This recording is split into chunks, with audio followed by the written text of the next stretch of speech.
Hello,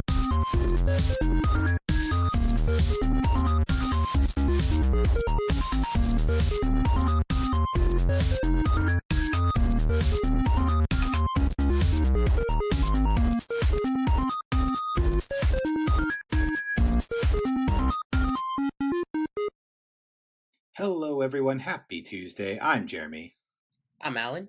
and you're officially tuned in to the GG Dispatch. Each week on Tuesday, bright and early, we consolidate the week's biggest headlines in gaming news. Whether you're listening in on your commute, during your workout, or you just have us on in the background, we want to thank you for listening in. And speaking of thanks, another thank you to the kind folks at Audio Technica for providing the microphones that both Alan and I are using, the AT2020 USB X. Whether you're just starting out on your content creator journey or you're a seasoned pro, Audio Technica has the products for you. Well, Alan, how was the weekend? I kind of rushed in here a bit hectic. I had a hectic work day today. Got here a little bit late, but trying to take a breath, a little woosah here. So I'd love to know, what were you up to this weekend? Tell me something cool or fun.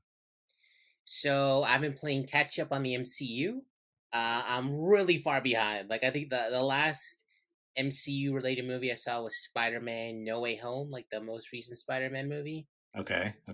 So this weekend I spent a little time watching a few, and I ended up watching Doctor Strange in the Multiverse of Madness, Thor: Love and Thunder, and Ant-Man: Quantumania. I know that Black Panther, Wakanda Forever is kind of like squeezed in between those. And I kind of skipped over that one. That's mainly because of timing. That was just a little bit longer than like I had time for to be able to watch. While the other ones are kind of like 2 hours or less. Sure. But I do plan to go back and watch that, and then I think there's like two other movies after that I need to catch up on. So it was a fun weekend. Like Thor: Love and Thunder was very like dumb. Like most of the Thor movies, kind of like just fun and dumb. Mm-hmm. Like at times I kind of felt like maybe it was being a little too dumb. Yeah, especially with the source material. It's with gore and just Jane Foster's like cancer battle and things like that. Spoiler alert, I guess. It's kind of heavier material that I think Taika just didn't treat with the right respect, I guess. So it kind of bugged me on that respect. So yeah. No, yeah, 100%. Like it felt like I think maybe he was trying to go for like what some of the early Thor movies were doing, but at the same time, the MCU has evolved a lot. Like when you go back and to watch some of these early MC movies, like they've gotten a lot better, especially once they went sort of close through the like Avengers arc. Like those are really good, fun movies to watch. So yeah, I definitely feel like he missed the mark. He got a lot of the comedy right, but definitely a big glossing over some of, like you said, some of the heavier issues. Um, for Doctor Strange, like he's kind of just been an okay character for me. I never like wasn't a huge fan of it. I did like the character of America Chavez and how she could like jump through all the multiverses and like seeing the Scarlet Witch be as menacing as evil as she was, way more than I anticipated. Mm-hmm. Um, Yeah, I'm a big fan of Doctor Strange. It's one of my favorites. When I was collecting single issues, I actually had every issue of Doctor Strange ever, including like the old Strange Tales issues, except for his first appearance. That's the only thing I didn't have, but I had pretty much everything else. So I'm a big fan of Doctor Strange and the Doctor Strange movies, and I enjoyed Multiverse of Madness myself. I think it. I think the love story was a little didn't stick the landing quite as well. But I thought the cameo at the end was really cool, and yeah, I also really enjoyed his suit up right near the beginning of the movie. I think it's one of the coolest suit ups in the MCU. So yeah, I was a fan of Multiverse of Madness. yeah, I'm interested to see like, are they going to keep introducing America Chavez and like other ones later down the line, or was she just kind of in that one?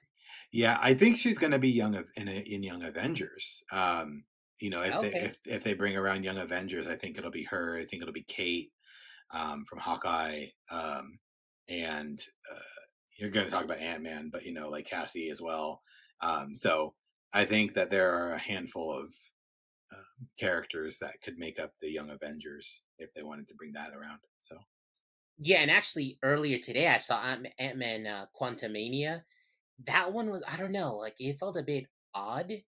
Like, is Kang supposed to be like the next Thanos? Because like, the way they set it up, like especially towards the end of the movie, you're like, okay, like this is gonna be like a massive battle. yeah, I mean that was initially the idea. So and I know you're playing catch up, not maybe not just with the movies, but also with just like what's happening with the MCU. But essentially, Jonathan Majors was going to take on Kang, and Kang was going to be the next kind of phase baddie for like the whole thing. In fact, like those were the names of like the upcoming Avengers movies, was like the Kang Dynasty. So it was going to all build up to like their confrontation with Kang, but then Majors had major issues with yeah, yeah, I remember reading yeah. about that. Yeah, it's pretty bad, pretty bad. So that all like that's all out the window now. So they're gonna, I don't know what the retcon is gonna end up looking like. I think they might use Fantastic Four to push the reset button and maybe pivot to Doom. Um, Potentially as a bigger bad, or Galactus, but I think Galactus would be a bit rushed. But yeah, that was sort of the take there on Quantumania. They were supposed to use it to introduce Kang um, properly, and then of course everything kind of went sour from there. No, yeah, like I felt like it was an okay. I mean, I enjoyed the earlier Ant-Man movies more than I did this one. I'm not Mm-hmm. sure of like how you felt about it, or I mean, I enjoyed Quantumania. I went in, expecting.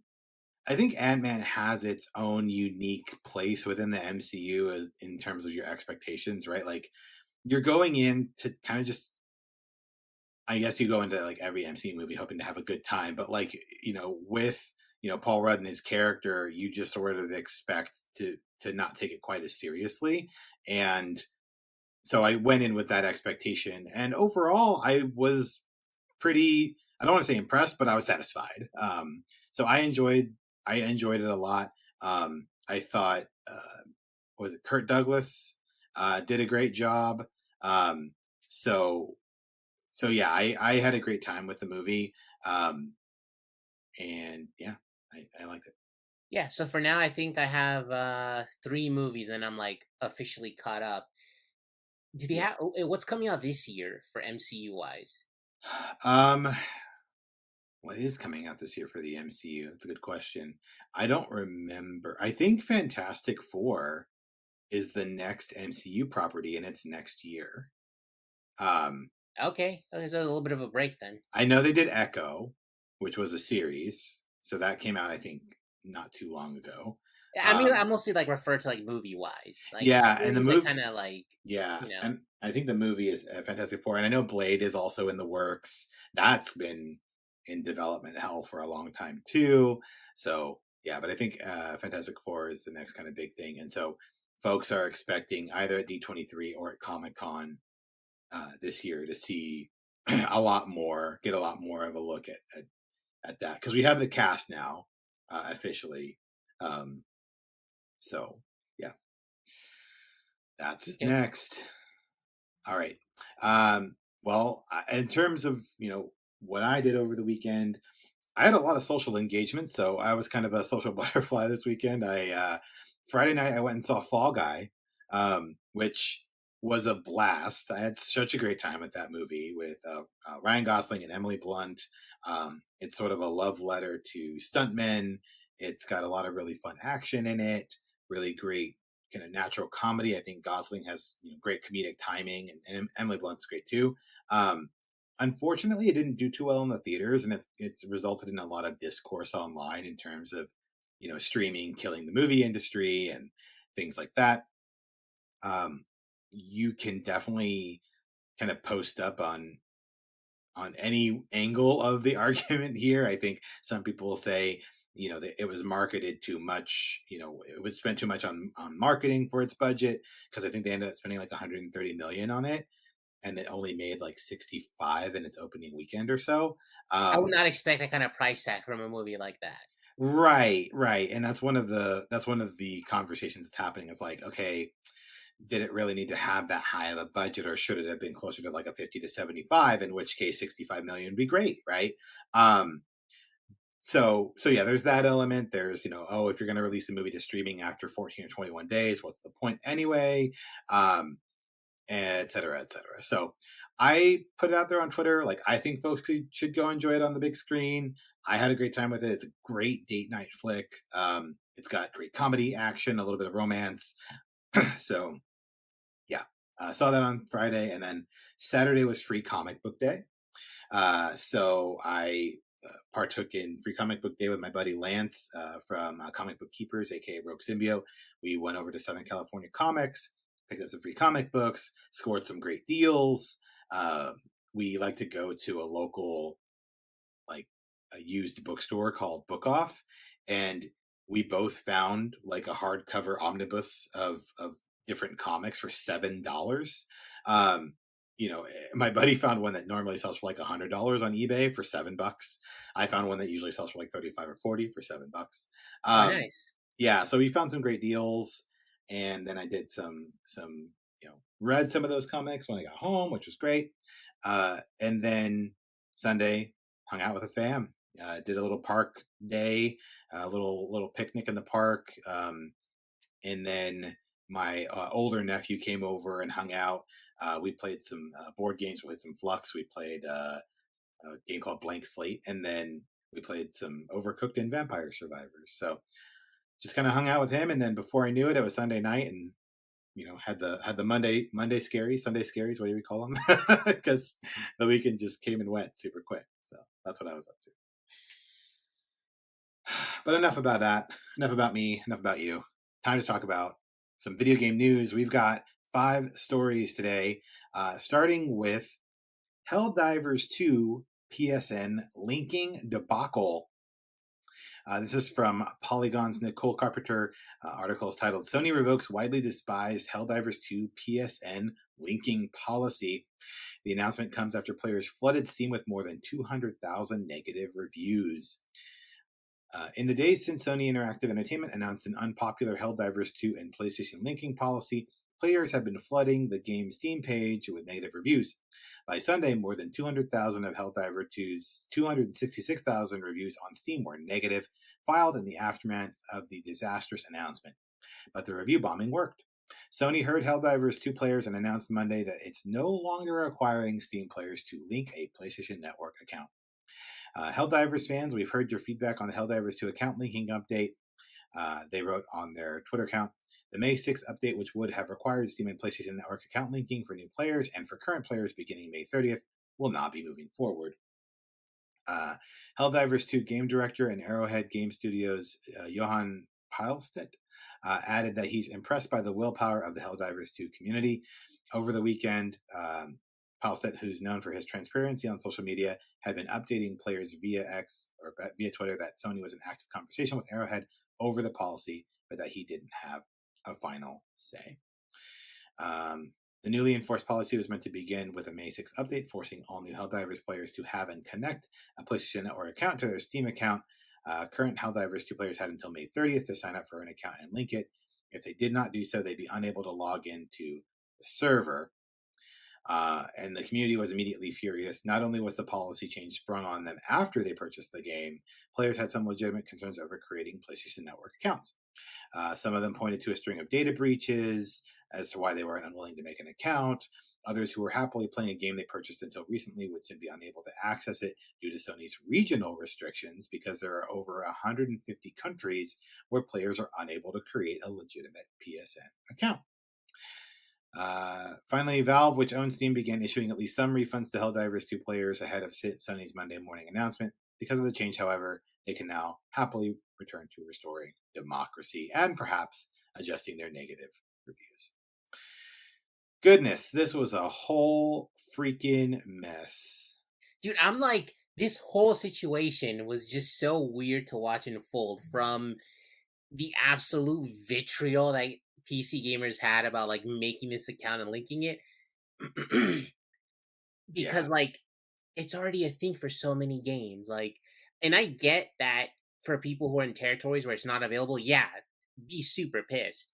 But like for people like if you're in the US, oh, I gotta make this account. Like you gotta do that for so many games. Why is this one the one that you're like losing? It wasn't even that like, oh, this is grating or annoying, like, this sucks. It was like deep venom coming out. Um, but then on the other hand, it's like if you're Sony, like you've got people who run your Steam operation, right? That you're putting your games on PC. Like you got to see there are metrics where they can see. Oh, there's all these people coming from these territories where we don't have PSN. How do you not see that's going to be a problem, and that's going to be something that just completely explodes in your face? Like how? It's Yeah. like they managed to like lose so much goodwill over one weekend. It was crazy. I mean, and we talked about this, right? Like, we had talked about when Helldivers 2 had launched. We're like, man, like, this is how you do it. This is how you do, you know, uh, you know, paid service games. Like, this is a great model, right? The CEO was out there being really transparent, and they're responding to players, and there's all this like organic word of mouth marketing, and the game just kind of exploded with popularity and everything else. Um, it's just like it's so crazy to me that after all of that, this change, right, would basically get everybody to turn on a dime. And it just is a reminder to these organizations and companies, like, you need to like be responsive to your player base, especially with games that are linked on Steam and on PC. Now, what I am concerned about is that this throws a huge wrench into our talking point, right? About this being a viable model for PlayStation games in the future, right? We were looking at this, we're like, oh my gosh, look at the success that this game is having because they released it on Steam, right? Look at the success it's having because they released it on PC. And now, right, now PlayStation is like, God, if this is what it's gonna be like when we release a game on Steam, forget it. Forget it. Like, we're not even gonna give them the opportunity to like have this sort of control, right, over the game and over our properties. Um, because if they continue to release more games that have access to the Steam marketplace, where if it does pick up and get really popular, they can get a whole bunch of sales. And then if they change something that the community doesn't like, that you know 200,000 people can go on there and leave negative reviews and basically like start this campaign to strong arm Sony and the company to doing like what they want. Obviously, power to the people. That's great that gamers have that sort of control in that scenario, but I don't think Sony's going to sign up for that. It's such a self own though, because they should have just been super upfront about it, like super upfront about it. Like again, letting people who aren't in a PSN territory buy it. Why? Why would you do that? If you're gonna Yeah, go, if you're gonna end up doing this, it's yeah, just stupid. And like I know that a lot of people point towards, hey, it was on the Steam page when you buy it that you're gonna need this PSN account, but like people don't read that. You know what I mean? Like they don't understand. Like, oh yeah, they're just hyped about getting their game. Like all they go scroll down to is the minimum requirements. Can my PC run this? And then they buy it. yeah, So again, I think the communication was a big part of it, and I'm shocked. I'm disappointed, Jeremy, that once they made a decision, okay, we're backtracking on this. Why not lean into it? Like this game does such a good job of communicating its updates to its player base, of like feeling like it's something that's happening in that world.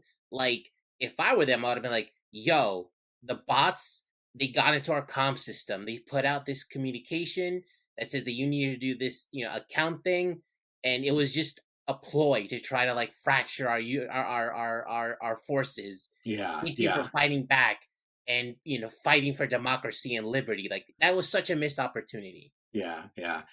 And I don't know. There might be, their community manager or something might take that angle. I think there were some issues with their CMs as well as this was sort of unfolding.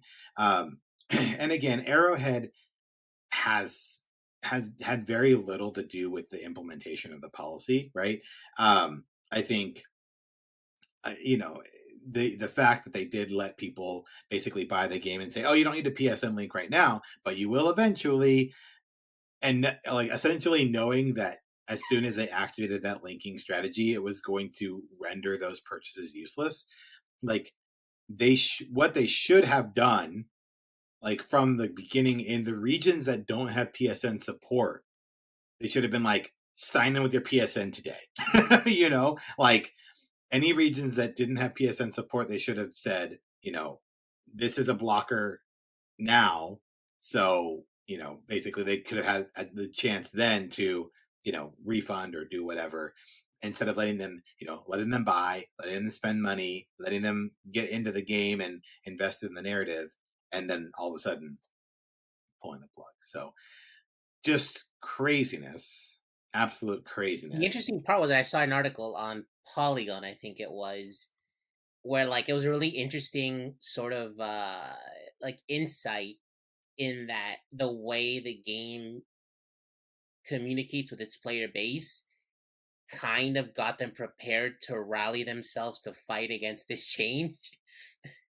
Yeah, yeah. I mean, it's super interesting. Anyways, I'm glad democracy, managed democracy, was successful and won out, and that players get to continue to enjoy this. I do hope that again Arrowhead is able to kind of find their footing and recover.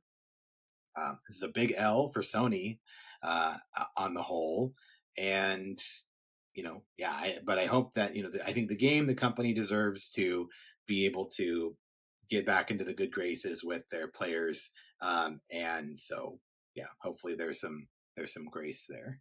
Um, in light of these updates, um, I don't know actually if this Twitter thread from Matt Piscatella, uh, you know, came before or after the update. I think it came slightly before. It came before. It came before. Yeah, okay. So Matt Piscatella tweeted out, PC has been a huge part of the success of Helldivers 2 in the US. With PC, Helldivers 2 is already in the seventh highest grossing Sony published game in history. Without PC, it wouldn't currently rank among the top 20. According to Circana's player engagement tracker, Helldivers 2 has ranked first in the US MAU on Steam each month since launch.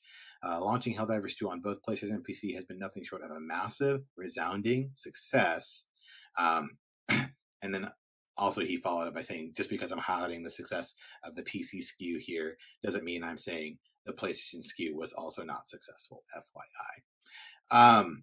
So yeah, and this just goes back to the influence that this player base has over Sony, and whether or not Sony will continue to engage in this sort of dynamic. If they're like, yeah, we could release it on PC and make a lot more money, but then you know, as long as they don't push the PSN thing, I think it'll be fine. But but even if it's not a PSN thing, right? It could be anything. Like once it goes to the Steam base, you know, it's like it's you're releasing your game to the lions, and so does Sony want to do that, or do they want to keep it in their sort of walled garden on their console? I'm It's really too much money curious. to ignore. When you look at how it's like, yeah, with PC player base, it's like the seventh highest grossing like all time, and Yeah, without it, it's not even the top 20. That's way too, even for Sony. It's like, yeah, you're not gonna be able to track that every move or add it to the quarterly report that you got a X amount growth in PSN users, but like that's just way too much money to leave on the table. Not only with the fact that it costs 40 to buy, and then but then all the microtransactions on top of that too. But I think that ultimately what their move is going to be is to have the Sony launcher, like the Epic Games, like Ubisoft, EA. I think has its own launcher still, or did they Yeah, fold everything into Steam? I think they do. Yeah, Yeah, Rockstar has its own launcher, so I think that's how they're going to do it. It's going to be like, yeah, no, this is our store. It's not the Steam store. If you want to download and play and get PlayStation games, then you need to have your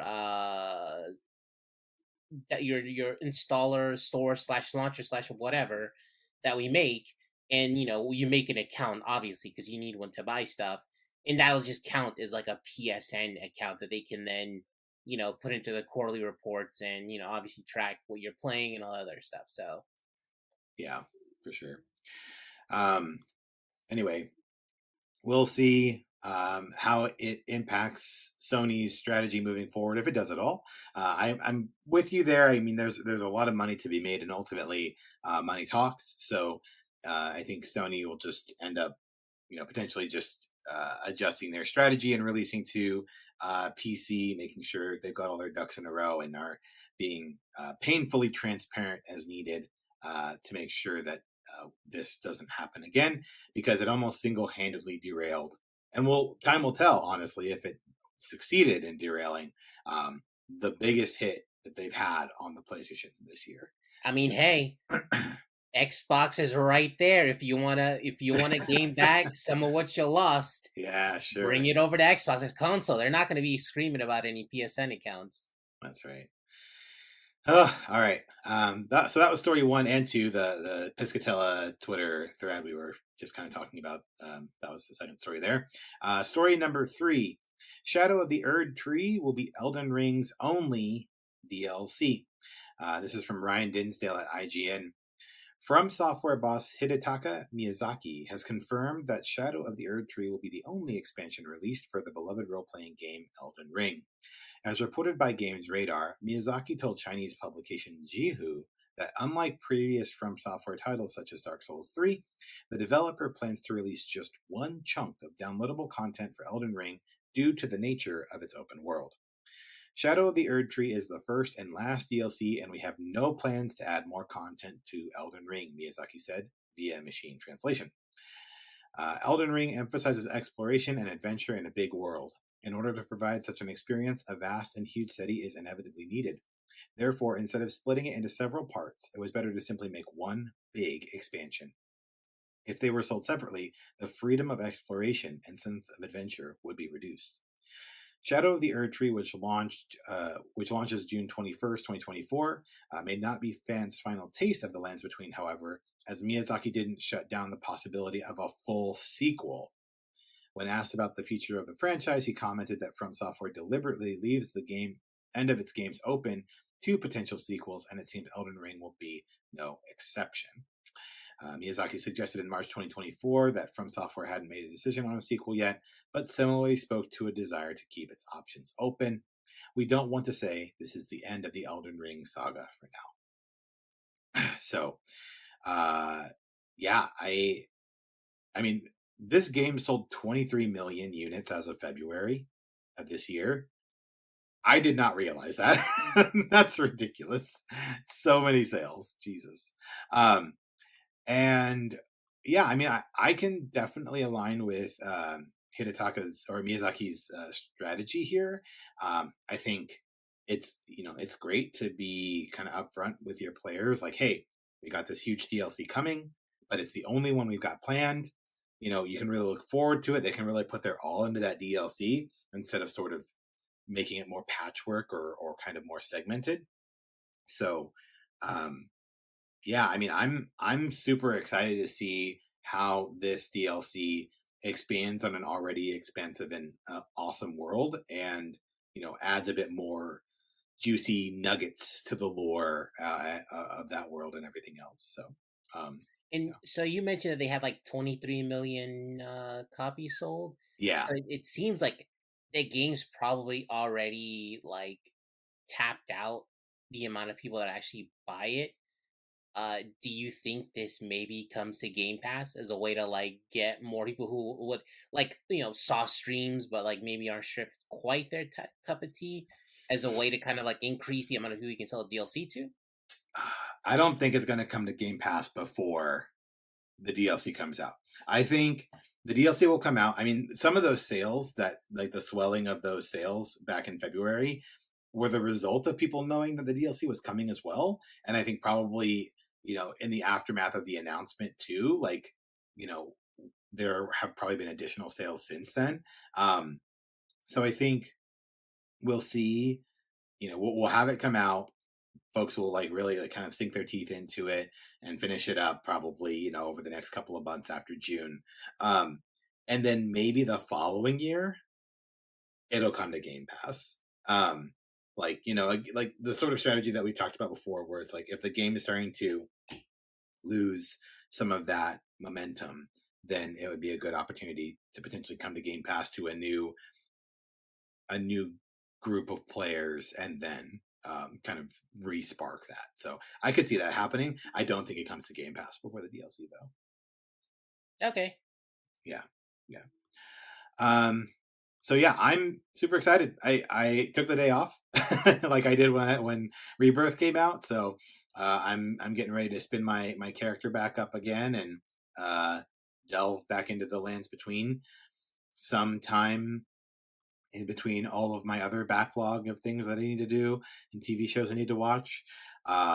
There's not enough time in the day. Story number 4. The next Batman Arkham game is coming exclusively to MetaQuest VR.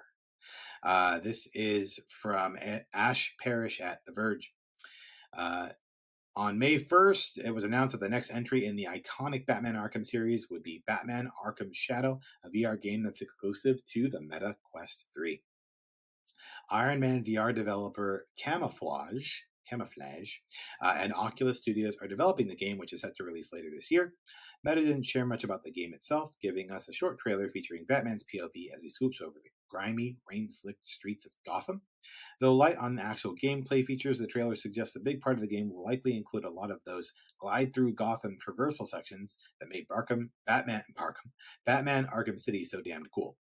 Meta also hasn't yet shared who will be voicing Batman. Kevin Conroy, the voice actor best known for his iconic performance as the Caped Crusader, passed away in 2022, but not before voicing Batman in Kill the Justice League, or Suicide Squad Kill the Justice League. Arkham Shadow is the second time the Batman Arkham series has gotten the VR treatment. In 2016, Rocksteady Studios released Batman Arkham VR on the PSVR before porting the game to additional VR headsets, and it was demoed at E3 2016, where the Verge reporter Addie Robertson wrote, "The things I love about the series aren't there." Subsequently, the full game, which apparently only took an hour or two to complete, released to middling reviews. It's set to release exclusively on the MetaQuest 3 later this year, and we can expect more details during the big Summer Game Fest showcase on June 7th. This is kind of a bummer. I'm a fan of the Arkham series myself, and I'm not a big fan of VR, so not a good combo in my eyes. What are your Yeah, it thoughts? sucks. Like it's been such a long time since we had like a really good Batman game, and it's a shame too because that character, that world, like it lends itself so well to video games. And the fact that it's just kind of like this developer that I've never heard of them. Uh, and I don't think they've come out with anything as good as Rocksteady has done in the past. Sure. And it really sucks knowing how poorly the Suicide Squad game went for Rocksteady. Mm-hmm. And then like hearing about the parts that people did like, would felt like, man, if they could have just made another awesome Batman game, everyone would have been better off. Yeah. And also the fact that it's a MetaQuest 3 only thing. It's not coming to, any other headsets. That it's not coming to PSVR 2. That sucks. Because surely the PS5 can run it. It just probably just shows how badly that PSVR 2 is done. But yeah, it's just a bummer all around. I don't know. Maybe you know what? Maybe it ends up being fun, and that'll be cool for MetaQuest 3 owners. Fingers crossed. Optimism engaged, but maybe not for me, not for me personally, but for others. I hope it's great for you. Yeah, Um, hoping for you, MetaQuest 3 owners. Go yeah, get it. go get it. All right, last story. Nintendo World Championships NES Edition for Switch is rated by the ESRB. This is by Wesley and Poole at IGN. As spotted by Twitter user Stealth40k, the listing reveals a new game based on the Nintendo World Championships, a 1990 US tournament that used a custom NES cartridge that includes minigames based on Super Mario Bros., Red Racer, and Tetris. The Nintendo World Championships 1990 game pack is now considered the most valuable NES cartridge ever released. Here's the ESRB description for Nintendo World Championships NES Edition, which appears to also include in game purchases. This is a collection of 2D challenges and platformer games in which players traverse through various modes, for example, speedrun and survival. Several challenges involve reaching specific points, while others prompt players to defeat small enemies or survive brief battles. Some games depict pixelated characters using small swords or arrows to strike at enemies. Enemies typically get stunned or disappear in a flash. According to Nintendo Life, the description likens the game to NES Remix as opposed to the original Nintendo World Championships cart. NES Remix released on Wii U and 3DS back in 2013 and includes challenges across a number of NES games. Nintendo has yet to make an announcement about Nintendo World Championships NES Edition, but this one looks like a case of sooner rather than later. It may join the lineup of Switch games still to come out in 2024 and into 2025, ahead of what is expected to be a March release for the Switch 2. Yeah, so this is a nice like throwback, blast from the past. 1990, I was 5 years old. I don't think I had the skills necessarily to lock down any world records or anything like that, but still pretty cool to see some. There's some I think archival footage of folks participating in those early days in the championships and all that good stuff. So yeah, I think it would be cool to see it come to the Switch, and I know that streamers would have a field day with it as well. No, yeah, absolutely. Like you can kind of in your mind imagine like how well it could go and how good it could be for streamers and Nintendo. Whether that actually pans out is another thing entirely. My biggest concern is that like I think it was last year or maybe even 2 years ago they came out with like a Wii Sports but for like the Switch. They might just call it Switch Sports. I can't even remember the name. Uh-huh. But like when it came out, it felt so incomplete and so sort of like a eh, effort that like I worry that that's the kind of effort you'll get in this when it should be like a big time effort when you're bringing back something kind of this storied. You know, it's got like a myth and a legend to it because of that cartridge and how expensive it is. So I think that if they do, put in real effort and they put in, some TLC that the game deserves, that it can become something really fun and cool that Switch owners can enjoy for a good while, especially with the whole, competitive aspect of it. Yeah, for sure. Yeah, I'm curious to see how that goes. I'm curious, what was a game, when you were younger that you were like really good at? Like, maybe either at the arcade or something, and like, that you were like the one to beat. It was your initials at the top of the leaderboard, or even at home on your home console, like people would come over and they'd be like, "Oh man, I can't beat this boss," and but you like had it in the bag. Like, were there any games like that that you were really good at? Well, for me, it was Madden. I was really, really good at Madden, and I actually went to one of our local Game Stops who had a Madden tournament, and I won that bad boy. Oh, nice. What'd you win for? Did you get like the latest copy of the game for free or something? No, it was like the weakest prize. Like I think it depended on um like each GameStop was kind of doing its own prize, but like I just got a T-shirt out of it. It wasn't a big Oh, deal, okay, but okay. Yeah. I beat all challengers. I think there was like a good 20 or 30 people there. Nice, nice. I gosh, I'm trying to think if there were any that like really stood out when I was younger. I got pretty good at Guilty Gear for a while. And Smash, like at least it like within my circle. But in terms of like arcade games, I I didn't really get into DDR, but there was another game, like dance game called Dance Maniacs or Dance Mania X, that had these like motion sensors and like four different like columns, and they had like uppers and lowers. And that rhythm game, I got really, really good at it. So I would play like insane mode. I would put like 5 pound weights on my wrists and like kind of do like exhibition things. Um, and yeah, I was so cool. Like when he stepped up into the arcade, everyone stopped and was like, "Oh, it's Jeremy." Yeah, he's coming to play Dance Maniacs. Let's go check it out. And I get like a crowd going. Of like 4 to 6 people or whatever. They're like, oh yeah.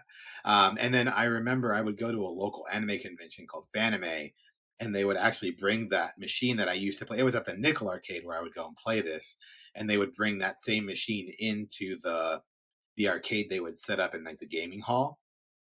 And that one was cool because I got like bigger crowds there when I would do my thing. So that was a lot of fun. So again, I didn't really get a chance to take part in the NES World Championships or anything like that, but um, definitely had some shining moments in the arcade. So if you're listening to this and you are really really good at a game, would love for you to tweet us or respond on our YouTube channel or wherever you're listening to this. Let us know what it is that makes you great in video games. We'd love to hear that. All right, I think that's all we have for our news. And I don't think we have any deals to call out today. So No, no, unfortunately not. Unfortunately not. well, if you same thing, if you discover any great deals, make sure to let us know so we can put it on blast as well. But until next time, I'm Jeremy. I'm Alan. Keep gaming, everybody. See ya.